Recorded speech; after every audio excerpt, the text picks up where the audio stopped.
Think about this. हम कहते हैं कि हमारा देश है दुनिया का सबसे बड़ा लोकतंत्र, बट क्या सच में वही हुआ है जिसे हम लोकतंत्र कहते हैं? क्या यह सिस्टम आज भी वही काम कर रहा है जैसे होना चाहिए? टुडे इन दिस वीडियो मैं आपको दिखाऊंगा रियल डेमोक्रेसी, असली लोकतंत्र क्या है और इंडिया में आज इसकी रियलिटी क्या है। तो हेलो दोस्तों, मैं हूं सुमित और आप देख रहे हैं real polity.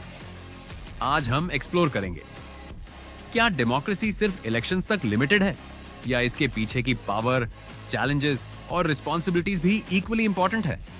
No filter, no exaggeration, just real facts. तो चलिए पहले समझते हैं कि व्हाट डेमोक्रेसी मीन। सबसे पहले समझते हैं डेमोक्रेसी का मतलब सिर्फ वोट देना नहीं है। It is government of the people, by the people, for the people. लेकिन इसके लिए कुछ बेसिक चीजें होना जरूरी हैं। लोगों की एक्टिव पार्टिसिपेशन यानी वोटिंग का राइट, पॉलिटिकल ऑप्शंस और रियल कंपटीशन, सिटीजंस की फ्रीडम, बोलने, प्रोटेस्ट करने और ऑर्गेनाइज करने की, इंस्टीट्यूशंस जो पावर को चेक करें जैसे इंडिपेंडेंट जुडिशरी और फ्री मीडिया। अगर इनमें से कोई वीक पड़ जाए, डेमोक्रेसी सिर्फ नाम की रह जाती है। अब हम समझते हैं करंट इंडियन रियलिटी। अब बात करते हैं इंडिया की रियलिटी की। According to V Dem institute 2025 India की डेमोक्रेसी इंडेक्स में गिरावट देखी गई है और इसे कुछ रिपोर्ट्स में इलेक्टरल ऑटोक्रेसी भी कहा गया है। सिटीजंस की फ्रीडम्स, मीडिया की इंडिपेंडेंस और एनजीओ की एबिलिटी पर भी चैलेंजेस सामने आए हैं। प्यू रिसर्च 2025 सर्वे के अनुसार 74% इंडियन सिटीजंस मानते हैं कि डेमोक्रेसी ठीक काम कर रही है, लेकिन डेटा दिखा रहा है कि कई कोर इश्यूज अभी अनरिजॉल्व्ड हैं। एग्जाम्पल, वोटर रोल्स और इलेक्शन ट्रांसपेरेंसी पर सवाल उठते रहते हैं। मतलब हमारे पास वोट देने का राइट है, लेकिन क्या वोट का इंपैक्ट वही है जो पहले था? कई रियल ऑप्शंस उपलब्ध हैं। क्या संस्थाएं फेयर तरीके से काम कर रहे हैं? तो हम इसके कुछ की चैलेंजेस समझते हैं। मेन चैलेंजेस समझें। 1, लो पार्टिसिपेशन एंड लिमिटेड ऑप्शंस। और लोग वोट नहीं देंगे या ऑप्शंस लिमिटेड होंगे तो डेमोक्रेसी वीक हो जाता है। इंडिया में ये प्रॉब्लम स्लोली दिख रही है।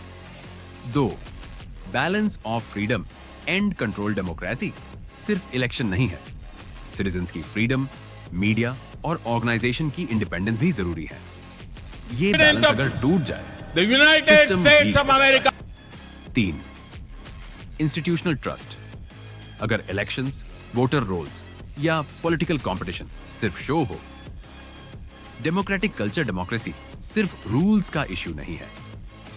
हमारी सोच, हमारी अवेयरनेस और रिस्पॉन्सिबिलिटी बहुत मैटर करती है। अगर हम एक्टिव नहीं होंगे, क्वेश्चन नहीं करेंगे, डिमांड नहीं करेंगे, तो सिस्टम काम करना बंद कर देता है। अब हम देखेंगे why it matters.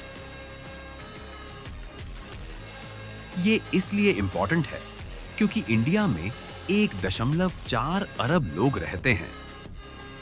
Her voice, her participation मायने रखती है। अगर डेमोक्रेसी वीक हो गया तो डिसीजंस फ्यू लोगों के हाथ में रह जाएंगे।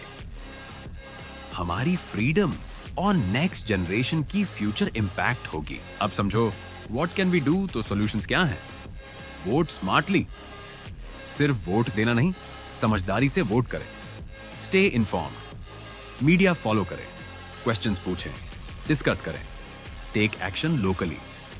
छोटे स्टेप्स जैसे local community work, social campaigns, awareness programmes. Support alternatives. अगर सिर्फ 1 से 2 पार्टियां दबंग कर रही हैं, तो नए आवाज और विपक्ष को समर्थन करें। Understand institutions. केवल चुनाव पूरा होना ही इनफ नहीं, हमें इंस्टीट्यूशंस को मॉनिटर करना होगा। तो दोस्तों, रियल डेमोक्रेसी सिर्फ एक शब्द नहीं है, यह एक लिविंग प्रोसेस है। चैलेंजेस के साथ, क्वेश्चंस के साथ, हमारी पार्टिसिपेशन के साथ। रिमेंबर, हर वोट काउंट्स, हर क्वेश्चन मैटर्स, हर इंडिविजुअल इंपॉर्टेंट है। अगर हम इग्नोर करेंगे डेमोक्रेसी सिर्फ किताबों में रह जाएगी? अगर हम एक्शन लेंगे, डेमोक्रेसी सच में हमारी बनेगी। सो लेट्स स्टार्ट टुडे, अब से।